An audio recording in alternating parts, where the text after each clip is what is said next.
Hey guys, welcome back to my channel. I hope you guys are doing great. तो आज इस video में हम देखने वाले हैं कि कंट्रोल कंपोनेंट्स और अनकंट्रोल कंपोनेंट्स क्या होते हैं हमारे रिएक्ट में। लेकिन हमें ये कंट्रोल्ड एंड अनकंट्रोल कंपोनेंट समझने से पहले ये समझना होगा कि आखिर कंट्रोल्ड एंड अनकंट्रोल कंपोनेंट का कॉन्सेप्ट कहाँ से आया।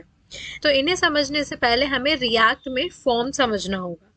ठीक है, तो आज इस वीडियो में हम ये तीनों ही topic that is React form, control components and uncontrol components cover करेंगे। लेकिन मैं आपको यहाँ पहले ही अवेयर करना चाहती हूँ कि हो सकता है ये वीडियो यूजुअल मेरे वीडियो से थोड़ा सा लेंदी हो सकता है, क्योंकि इस वीडियो में हम थ्योरी के साथ साथ ही प्रैक्टिकल भी देखने वाले हैं, क्योंकि यू नो दैट कि प्रैक्टिकल कितना ज़्यादा इम्पोर्टेंट है। इनफैक्ट तो इस वजह से मेरा जो ये वीडियो है वो थोड़ा सा लेंदी हो सकता है, क्योंकि हमें तीनों ही टॉपिक कवर करने वाले हैं विद एग्जाम्पल, जिससे आपको कॉन्सेप्ट के साथ साथ प्रैक्टिकल नॉलेज भी हो। ओके, तो अब बिना टाइम वेस्ट किए हम सीधा चलते हैं अपनी रिएक्ट की ऑफिशियल वेबसाइट पर और हम यहाँ देखते हैं कि यहाँ रिएक्ट फॉर्म्स के बारे में क्या बोला गया है। ठीक है, तो यहाँ लिखा हुआ है कि HTML form elements work a bit differently from other DOM elements in React. अब इसका क्या मतलब है? देखो, रिएक्ट में हम HTML के काफ़ी सारे एलिमेंट्स का यूज़ करते हैं, है ना। जैसे अभी तक हमने काफ़ी सारे वीडियोस देखे हैं, लास्ट उसमें हमने बटन्स का यूज़ किया है, इनपुट फील्ड का यूज़ किया है, तो ऐसे काफ़ी सारे HTML एलिमेंट्स का यूज़ किया है। लेकिन आपको पता होगा कि HTML का एक और एलिमेंट है हमारा फॉर्म, है ना। फॉर्म क्रिएट करते हैं हम, ये जो फॉर्म है वो HTML का एलिमेंट है।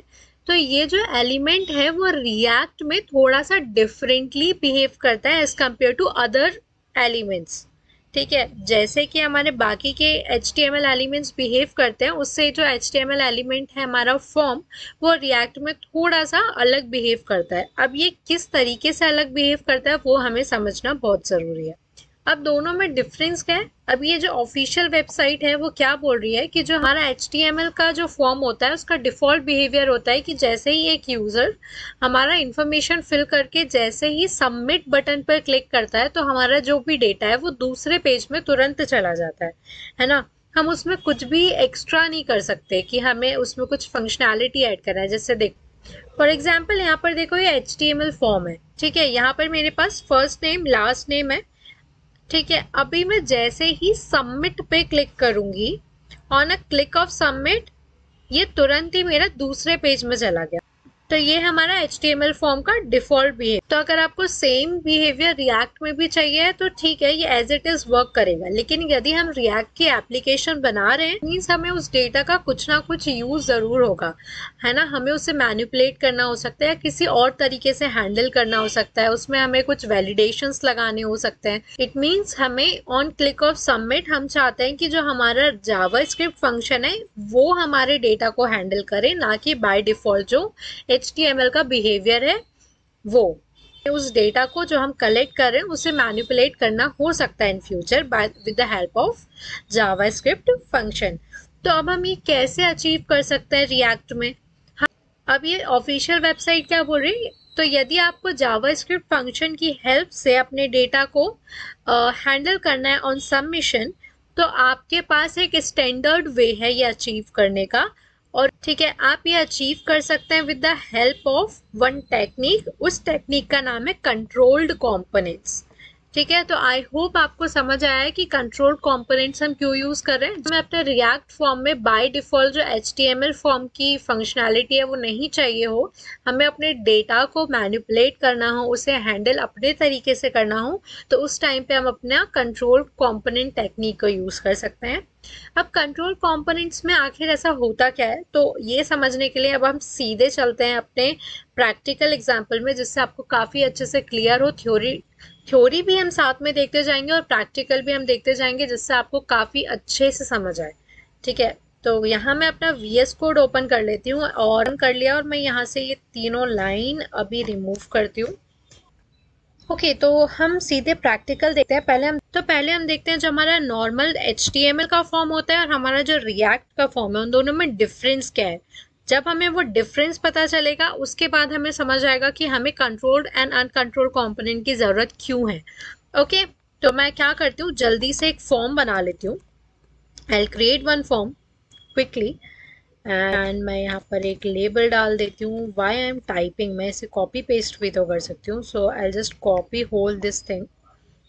ठीक है, अभी मैं इसे कॉपी करती हूँ and I just paste.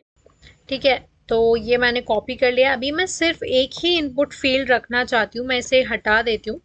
And problem कहाँ आ रहा है, हमने JSX में पढ़ा था कि हमारे जितने भी एलिमेंट्स हम लिखते हैं JSX के अंदर, हमें सब के सब क्लोज करना बहुत ज़रूरी है। तो मैंने इसे यहाँ क्लोज कर दिया है and okay, I have removed form as well, so I just write form and that's it.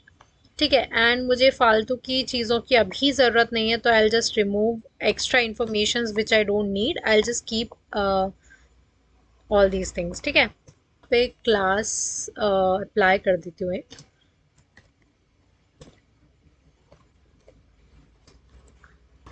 ठीक है, तो अभी मैंने सिंपल सा एक फॉर्म बना लिया जिसमें मेरी एक इनपुट फील्ड मैंने रखी है जिसमें टाइप है और वैल्यू है।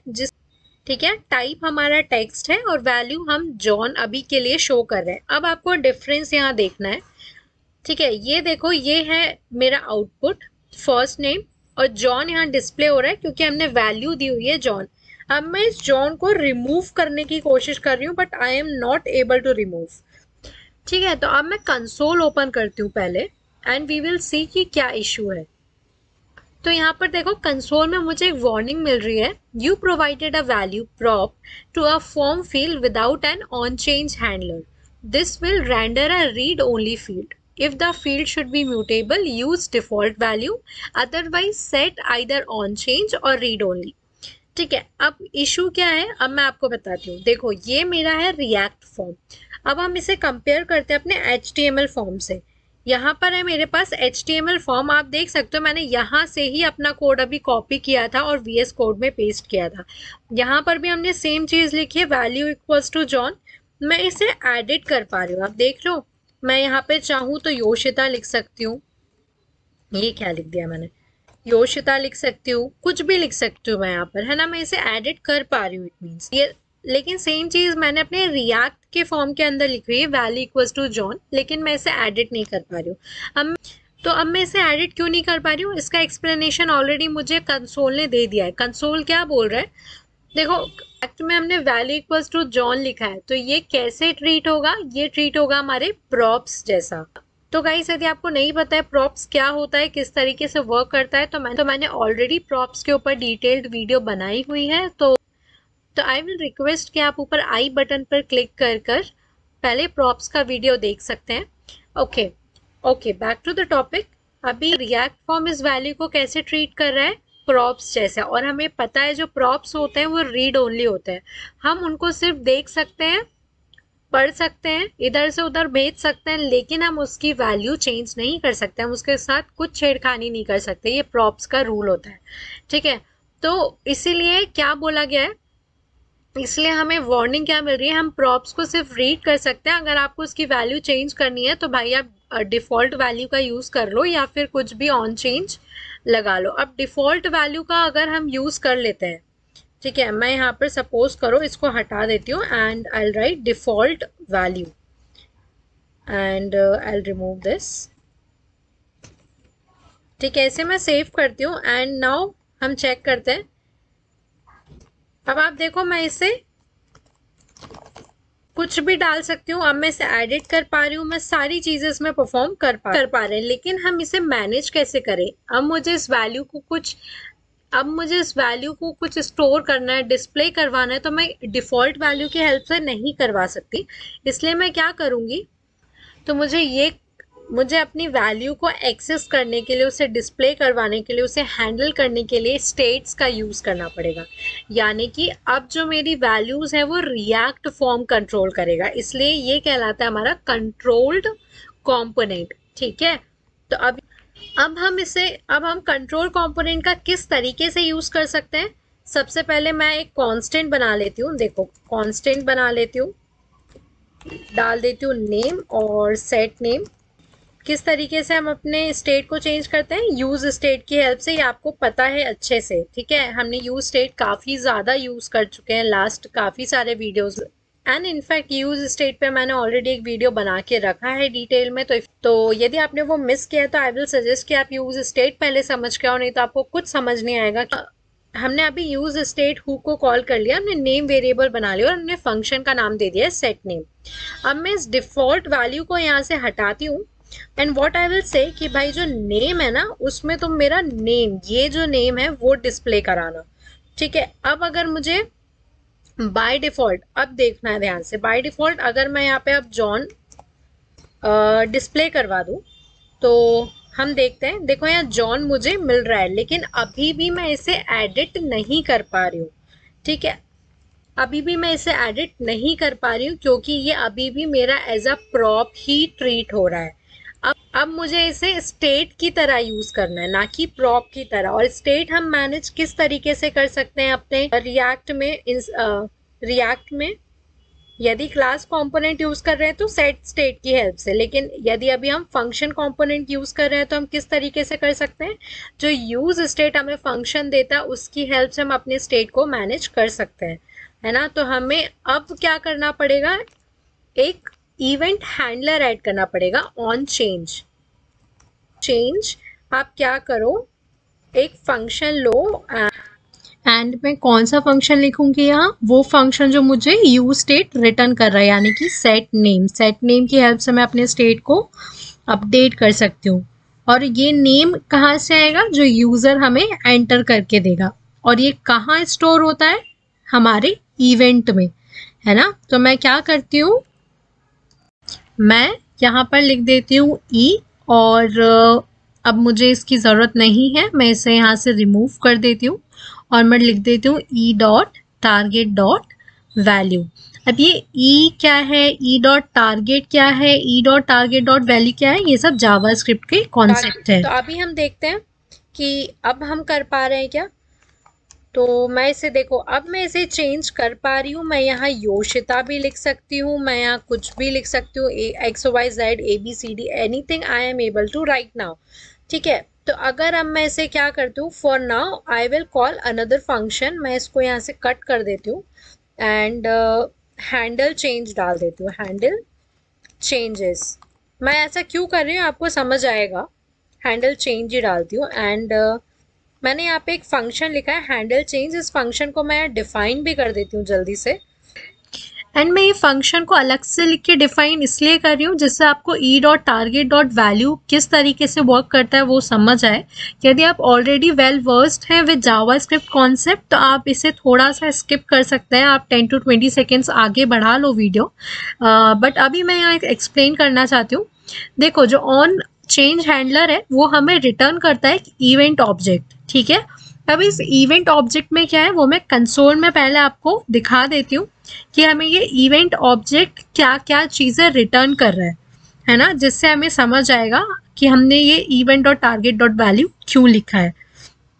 तो हम चलते हैं यहाँ पर एंड मैं एप्लीकेशन अपनी लोड कर लेती हूँ। अब देखो मैं चेंज कर रही हूँ वैल्यू, तो मुझे यहाँ पर देखो आप इवेंट मिल रहा है, ठीक है। अब इस इवेंट के अंदर क्या क्या है, इस इवेंट के अंदर काफ़ी सारी प्रॉपर्टीज़ है मेरी ऑलरेडी, ठीक है।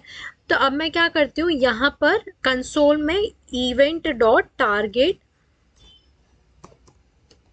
ठीक है। अब इवेंट डॉट टारगेट के अंदर क्या क्या है वो हम देखते हैं। अब मैं क्या करती हूँ, इसे क्लियर करती हूँ।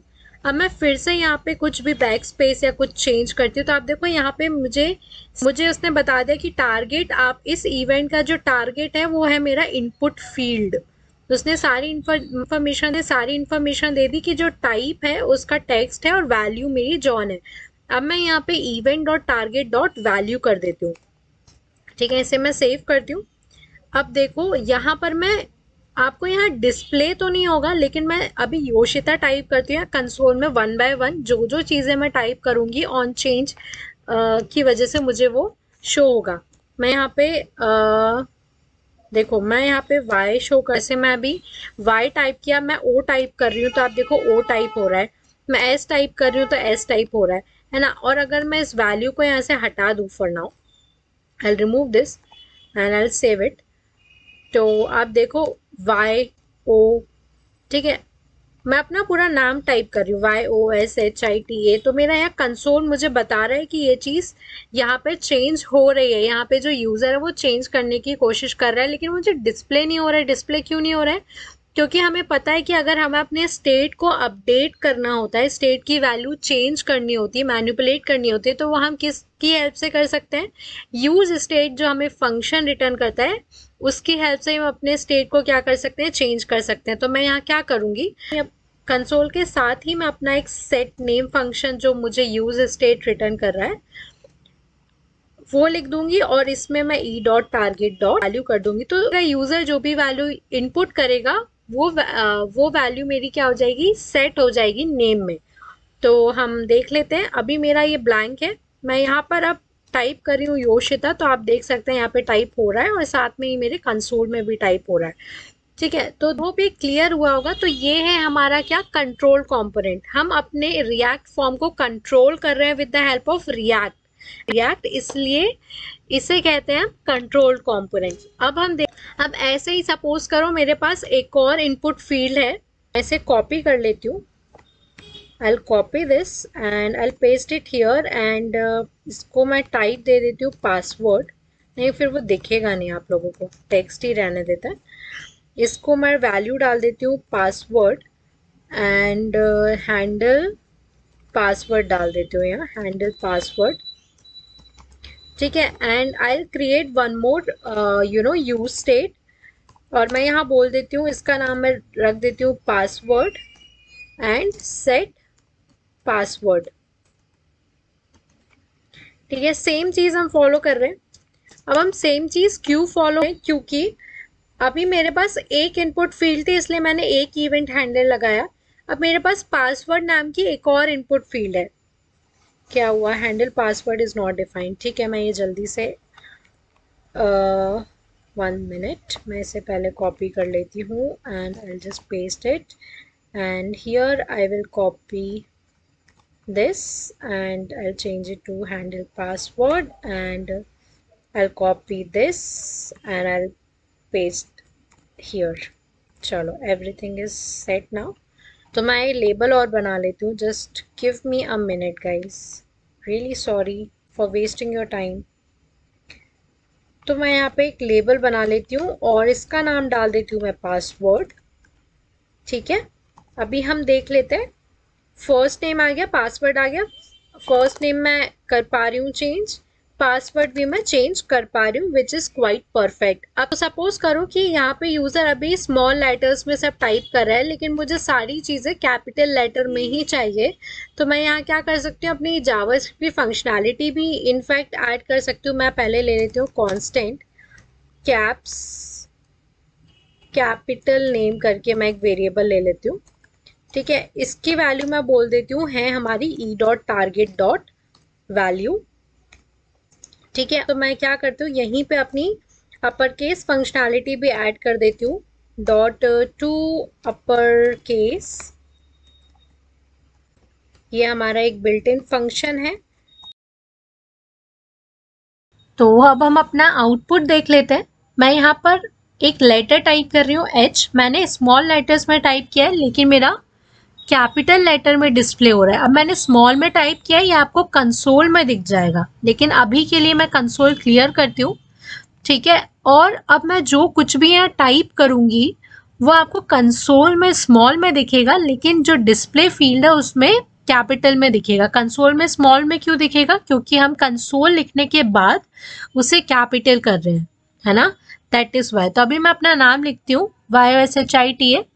यहाँ आप देखो जैसे जैसे मैंने एक एक टर्म लिखी है वो क्या हो रही है, स्मॉल लेटर्स में ही आ रही है, और लेकिन स्मॉल लेटर्स में आ रही है, उसके बाद हम उसे कैपिटल लेटर में जावास्क्रिप्ट फंक्शन की हेल्प से मैनिपुलेट करके उसे कैपिटल बना रहे हैं, ठीक है। तो ये होता है हमारा कंट्रोल कंपोनेंट्स। हम अपने इनपुट्स को कंट्रोल कर रहे हैं with the help of react. Okay, तो हमें फॉर्म समझ आ गया कि रिएक्ट फॉर्म और HTML फॉर्म में क्या डिफरेंसेस हैं, और हमें समझ आ गया कि कंट्रोल कंपोनेंट्स क्या है। अब बात आती है अनकंट्रोल कंपोनेंट्स की। ओके, उसे समझने से पहले हम एक और चीज़ देख लेते हैं। तो सपोज करो यहाँ पर अभी सिर्फ 2 फील्ड्स थी, ठीक है। अगर सपोज करो यहाँ पे एक और फील्ड होती जिसमें मुझे एड्रेस डालना होता, इस एड्रेस में भी काफ़ी सारी फील्ड्स होती कि भाई स्ट्रीट डालो, हाउस नंबर डालो, पिन कोड डालो, ऐसे काफ़ी सारे इनपुट फील्ड्स होते, ठीक है। और सारे इनपुट फील्ड्स को चेंज करने के लिए, वैल्यू एडिट करने के लिए, मैनेज करने के लिए मुझे हर एक फील्ड में अब क्या है, ऑन चेंज फंक्शनैलिटी का यूज़ करना पड़ेगा। मुझे हर एक उसके लिए इवेंट हैंडलर डालना पड़ेगा, और हर एक इवेंट हैंडलर के लिए मुझे फंक्शंस डिफाइन करने पड़ेंगे। फिर मुझे अगर ऐसे यहाँ पे 10-15 फील्ड्स होती तो मेरा कितना सारा टाइम जाएगा। तो in that case what we can do, हम यहाँ पर अलग अलग इवेंट हैंडलर ना लगा के हम सारे इनपुट फील्ड्स के लिए सिर्फ एक इवेंट हैंडलर भी लगा सकते हैं। अब वो कैसे कर सकते हैं, मैं ये जो इवेंट हैंडलर है हैंडल चेंज, वो ही यहाँ पर कॉपी कर देती हूँ, पेस्ट कर देती हूँ, और मैं यहाँ से ये हैंडल पासवर्ड रिमूव कर देती हूँ। तो भाई अब ये हैंडल चेंज जो फंक्शन है उसे कैसे पता चलेगा कि भाई कौन से इनपुट फील्ड को मैनिपुलेट करना है ना। तो उसके लिए हमारे पास एक एट्रीब्यूट होता है, उसका नाम होता है नेम, ठीक है। नेम में हम क्या कर सकते हैं, कोई भी वैल्यू दे सकते हैं, लेकिन फॉर नाउ यहाँ पर फर्स्ट नेम है तो मैं यहाँ फर्स्ट नेम डाल देती हूँ, नेम, फर्स्ट नेम, ठीक है। और सिमिलरली पासवर्ड में भी मैं यहाँ पर एक नेम एट्रीब्यूट ऐड कर देती हूँ, और इसका नाम मैं डाल देती हूँ पासवर्ड, ठीक है। तो अब यदि मेरा इनपुट फील्ड ये वाला चेंज होगा, नाम वाला चेंज होगा, तो मैं console.log यहाँ से हटा देती हूँ। अब ये सब कुछ हटा देती हूँ। तो एक मिनट पहले हम ये देख लेते हैं कि नेम हमें क्या रिटर्न कर रहा है। तो मैं console.log और यहाँ मैं डालती हूँ e.target.name, ठीक है। e.target.name हम देखते हैं कि अभी क्या आ रहा है, ठीक है। तो अभी मैं नेम फील्ड, फर्स्ट नेम को अगर मैं चेंज कर रही हूँ या टाइप कर रही हूँ कुछ, यहाँ डिस्प्ले नहीं होगा फील्ड में, क्योंकि मैंने सेट नेम फंक्शनैलिटी अभी यहाँ से हटा दी है, सेट पासवर्ड हटा दिया है, तो आपको डिस्प्ले नहीं होगा। लेकिन कंसोल में यू गाइस कैन सी कि मैं क्या टाइप कर रही हूँ, है ना, नॉट क्या टाइप कर रही हूँ, कौन सी फील्ड को चेंज कर रही हूँ। देखो अभी मैं योशिता टाइप करूँगी, अगर यहाँ YOSHITA, तो देखो 7 वर्ड्स, 7 आप देख सकते हो 7 लेटर्स का मेरा नाम है। तो यहाँ पे फर्स्ट नेम 7 बार कॉल हुआ है। फर्स्ट नेम क्यों कॉल हुआ है, क्योंकि क्योंकि मेरा ऑन चेंज कौन सा वाला कॉल हो रहा है, वो वाला कॉल हो रहा है जिसमें मेरे नेम क्या है, फर्स्ट नेम है, तो इसलिए यहाँ पे फर्स्ट नेम। अगर अब मैं पासवर्ड को चेंज करूंगी तो आप देखो पासवर्ड किसका नाम रखा है हमने, पासवर्ड फील्ड का नाम रखा है, इसलिए ये यहाँ पे प्रिंट हो रहा है, ठीक है। तो इसी तरीके से अब मुझे बार बार हर एक के लिए अलग अलग on change event handler add करने की ज़रूरत नहीं है। मैंने सिर्फ एक इवेंट हैंडलर यहाँ पे डिफाइन कर दिया है कॉमन, जिसका नाम मैंने दे दिया है हैंडल चेंज। अब मैं बोलूँगी कि इफ e.target.name इक्वल्स यदि मेरा है फर्स्ट नेम, ठीक है। अगर ये फर्स्ट नेम है तो आप क्या करो, सबसे पहले तो एक कांस्टेंट ले लो, कैपिटल लेटर, कैप नेम जो हमने रखा था नाम, और this is not the correct convention, this is the correct convention. तो आप क्या e.target.value लो और इसे चेंज कर दो अपर लेटर्स में टू अपर केस, ठीक है। और उसके बाद आप क्या करो, सेट नेम में मेरा जो कैप नेम है उसे सेट कर, और अगर ये मेरा नहीं है तो, और अगर मेरा नेम फर्स्ट नेम नहीं है तो आप क्या करो, एल्स सेट पासवर्ड में मेरा e.target.value ही आप प्रिंट करवा दो। इसको मैं सेव कर लेती हूँ। चलो अब मैं इसे रीलोड कर लेती हूँ फर्स्ट पहले तो, एंड अभी मैं यहाँ पे कुछ टाइप कर रही हूँ। देखो फर्स्ट नेम क्यों टाइप हो रहा है, क्योंकि हमने कंसोल में क्या करवा के रखा है, e.target.name। अब हमें इसकी ज़रूरत नहीं है तो मैं इसे कमेंट कर देती हूँ। तो यहाँ पे मेरा कैप्स में आ रहा है सब कुछ, और पासवर्ड में टाइप कर रही हूँ तो मेरा स्मॉल लेटर्स में आ रहा है। ठीक, ओके, तो आई होप आपको अभी समझ आया होगा कि हमने क्या किया है। हमने अभी तक रिएक्ट में फॉर्म्स किस तरीके से वर्क करते हैं वो देख लिया, समझ लिया। साथ ही में हमने कंट्रोल कंपोनेंट्स सीख लिए और हमने ये भी देख लिया कि हम मल्टीपल इनपुट लाइंस को कैसे हैंडल करते हैं with only one event handler in control components. तो इस एक ही वीडियो में हमने काफ़ी सारे टॉपिक्स कवर कर लिए हैं। तो ये तो हो गई कंट्रोल कंपोनेंट्स और रिएक्ट की बात। अब हम देखते हैं अनकंट्रोल्ड कंपोनेंट्स क्या होते हैं रिएक्ट में। तो अब हम वापस से चलते हैं अपनी ऑफिशियल वेबसाइट में। तो इसमें लिखा है कि यदि आपको इवेंट हैंडलर्स का यूज़ नहीं करना है अपने डेटा को सेव करने के लिए या अपने डेटा को डिस्प्ले करवाने के लिए, तो आप क्या कर सकते हैं, अनकंट्रोल्ड कंपोनेंट्स का यूज़ कर सकते हैं। कंट्रोल कंपोनेंट्स में हमने क्या देखा है कि हमें यूज़ स्टेट का यूज़ करना पड़ता है ना, टू चेंज आवर स्टेट। लेकिन अगर अब हमें इवेंट हैंडलर्स का यूज़ नहीं करना है, हम नहीं चाहते कि जो हमारा रिएक्ट है वो कंट्रोल करे हमारे कंपोनेंट को, तो हम क्या कर सकते हैं, इसका एक ऑल्टरनेटिव है which we can use, which is known as uncontrolled component. अब अनकंट्रोल्ड कंपोनेंट्स क्या होते हैं, देखो जैसे कि मैंने बताया था कि जो कंट्रोल कंपोनेंट्स होते हैं वो क्या होते हैं, ऐसे कंपोनेंट्स होते हैं जिसे रिएक्ट खुद कंट्रोल करता है, इसलिए हम उसे कंट्रोल कंपोनेंट बोल रहे हैं। और अनकंट्रोल कंपोनेंट हम इसे क्यों बोल रहे हैं, क्योंकि इसे रिएक्ट कंट्रोल नहीं करने वाला है। इसे कौन कंट्रोल करेगा, डायरेक्टली डॉम कंट्रोल करेगा। ठीक है, तो इसमें क्या लिखा हुआ है, ऑफिशियल वेबसाइट में ये लिखा हुआ है, in most cases we recommend using controlled component to implement forms. यानी कि ऑफिशियल वेबसाइट है वो खुद रिकमेंड कर रही है, यदि आपका काम जहां तक हो पा रहा है आप कंट्रोल कंपोनेंट से ही इम्प्लीमेंट करो अपने जितने भी फॉर्म्स हैं या इनपुट फील्ड्स हैं जिनका भी आपको यूज करना है, वो खुद बोल रहे हैं कि आप कंट्रोल कंपोनेंट से करो, कि इसमें जो फॉर्म डेटा होता है वो रिएक्ट कंपोनेंट हैंडल करता है। और यदि आपको नहीं करना है, आपको इवेंट हैंडलर नहीं लगाना है, तो आप अनकंट्रोल कंपोनेंट का भी यूज कर सकते हैं। लेकिन इस केस में जो डेटा है वो कौन हैंडल करेगा, वो हमारा डॉम हैंडल करेगा। अब ठीक है, अब अनकंट्रोल कंपोनेंट्स में क्या होता है, हमें इवेंट हैंडलर नहीं लिखने की जरूरत होती है। इवेंट हैंडलर की जगह हम यूज रेफ हुक का यूज कर सकते हैं। तो ठीक है, तो अनकंट्रोल में क्या होता है, हम यूज रेफ हम ऑलरेडी पहले पढ़ चुके हैं कि यूज रेफ हुक हम कैसे यूज करते हैं। बट को उसका डिटेल देखना है कि यूज रेफ हम कैसे यूज करते हैं, क्या होता है यूज रेफ, तो आप ऊपर आई बटन पर क्लिक करके यूज रेफ का डिटेल वीडियो देख सकते हैं। अभी हम क्या करने वाले हैं, अभी हम अपनी ये फंक्शनैलिटी यूज रेफ की हेल्प से अचीव करने वाले हैं। तो मैं ये सारा कोड अभी के लिए यहाँ से हटा देती हूँ, तो मैं पासवर्ड भी हटा देती हूँ। ठीक है, तो कंट्रोल कंपोनेंट में देखा था हमने कि हमें नेम लिखना पड़ रहा था, वैल्यू लिखना पड़ रहा था, ऑन चेंज लिखना पड़ रहा था। इन वैल्यूज की हेल्प से हम क्या कर पा रहे, इन वैल्यू की हेल्प से हम अपने डेटा को मैनिपुलेट कर पा रहे थे, है ना, उसे डिस्प्ले करवा पा रहे थे। अब अनकंट्रोल में ये सारी चीजें लिखना जरूरी नहीं होता है। इसके लिए हमें क्या जरूरी है, देखो सबसे पहले हमारे पास अभी एक टेक्स्ट फील्ड है जिसमें मैं कुछ भी टाइप कर पा रही हूँ, ठीक है, सिंपली। लेकिन अब मुझे इसको हैंडल भी करना है, तो मैं क्या, अब मुझे इसे डायरेक्टली डॉम से मैनिपुलेट करवाना है। मैं चाहती हूँ सीधे डॉम मेरा इसे मैनिपुलेट करे। तो मैंने जैसे यूज रेफ हुक में बताया था कि जो यूज रेफ हुक होता है वो हम कब यूज करते हैं, जब हमें अपना डॉम को डायरेक्टली मैनिपुलेट करना। तो हम सबसे पहले क्या करते हैं, यूज रेफ हुक अपना कॉल कर लेते हैं, यूज रेफ। ठीक है, और जैसे कि हमें पता है जो यूज रेफ हुक होता है वो रिटर्न करता है हमें एक ऑब्जेक्ट। तो मैं यहाँ पर ले लेती हूँ रेफ ऑब्जेक्ट।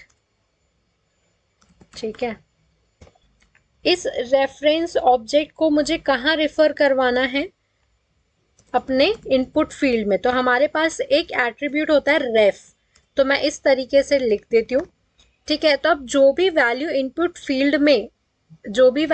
फील्ड में जो हमारा यूजर है वो एंटर करेगा, वो मैं इस रेफ ऑब्जेक्ट की हेल्प से एक्सेस कर सकती हूँ, उसे मैनिपुलेट कर सकती हूँ। तो अभी हम देखते हैं पहले कि हमें रेफ ऑब्जेक्ट में क्या मिल रहा है। तो मैं यहाँ कंसोल डाल देती हूँ, console.log and ref object and I save it. तो आप देख सकते हैं मेरे पास यहाँ पर अभी एक करंट ऑब्जेक्ट मिल रहा है। अब मैं क्या करती हूँ, जल्दी से एक बटन बनाती हूँ, I will create one button, उस सबमिट बटन बनाती हूँ एंड और साथ में ही मैं एक इवेंट हैंडलर ऐड कर लेती हूँ। ठीक है, ऑन सबमिट, और जिसमें मैं एक फंक्शन ऐड कर देती हूँ हैंडल सबमिट। तो अब मैंने ये जो फंक्शन लिखा है मुझे उसे यहाँ पे डिफाइन भी करना पड़ेगा, तो मैं जल्दी से इसकी फंक्शनैलिटी लिख देती हूँ। तो इसमें मैं क्या कर रही हूँ, ठीक है, तो अब मैं यहाँ पर अपना जो इवेंट हैंडलर है वो डिफाइन कर लेती हूँ, हैंडल सबमिट। और इसमें अब हम देखेंगे कि रेफरेंस ऑब्जेक्ट जो हमें मिला है यूज रेफ की वजह से डॉट करेंट डॉट वैल्यू, ठीक है, हमने देखा था रेफरेंस ऑब्जेक्ट हमें करेंट ऑब्जेक्ट रिटर्न कर रहा है, हमने यूज रेफ ऑलरेडी पढ़ा हुआ है, ठीक है, तो वी कैन यूज इट। तो अब और साथ में ही मैं पहले ई डॉट प्रिवेंट डिफॉल्ट लगा लेती हूँ यहाँ पर एक फंक्शनैलिटी, ठीक है, क्योंकि हम नहीं चाहते हैं कि HTML का जो डिफ़ॉल्ट बिहेवियर है वो यहाँ पर रन करे। तो ये क्या एरर है, E is not defined, okay, यहाँ पर फंक्शन में मैंने ई को एज अ पैरामीटर नहीं लिया है, that is why I am getting this error. Now I'll save it, and now you can see on click of submit I am getting my value, ठीक है, it means reference object dot current dot value हमें result दे रहा है। अब साथ ही में मैं यहाँ पर अपना जावास्क्रिप्ट की फंक्शनैलिटी भी ऐड कर सकती हूँ टू अपर केस, ठीक है, 1 मिनट।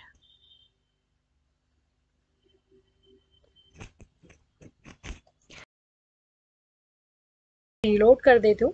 मैं यहाँ स्मॉल लेटर्स में देखो योशिता मैंने पूरा ही स्मॉल लेटर्स में डाला हुआ है, ठीक है। अब मैं सबमिट पे क्लिक कर रही हूँ, अब कंसोल में देखो कि ये कन्वर्ट हो जाएगा हमारा कैपिटल लेटर में। तो हम क्या कर पा रहे हैं, अपने डेटा को एक्सेस कर पा रहे हैं और साथ में ही हम इसे मैनिपुलेट कर पा रहे हैं with the help of uncontrolled components.